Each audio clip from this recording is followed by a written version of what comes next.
দীর্ঘজীবী হও। বলো মা বলতে তোমার পুষ্পের কি সংবাদ? বাবা ঠাকুর, আমি আপনার কথা মতো গিয়েছিলাম ওই 4 সদাগরের বাড়ি।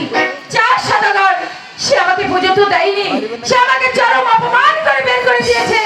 আরো কি সমস্ত আজে বাজে কথা বলেছে বাবা ঠাকুর। কি বলছো মা বলতে?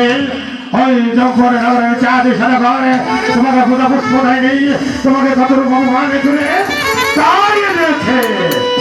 শোনো মা বলতে, ওই চম্পটের নগরের চাঁদে সারা ঘরে সে যদি তোমাকে পুজো পুষ্প না দেয়, তাহলে এই জগতের কেউ তোমাকে পুজো পুষ্প দেবে না। মা তুমি আবার চলে যাও সেই চম্পটের নগর চাঁদে সারা ঘরে। ঠিক আছে বাবা ঠাকুর, আমি আবারও যাব ওই 4 সদাগরের বাড়ি একটি পুজোর জন্য।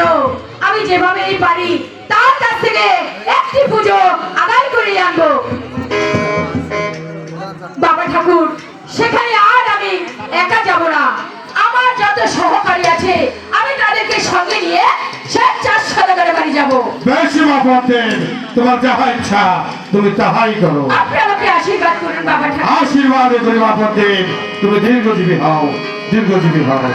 হরি হে নারায়ণ, হরি হে নারায়ণ।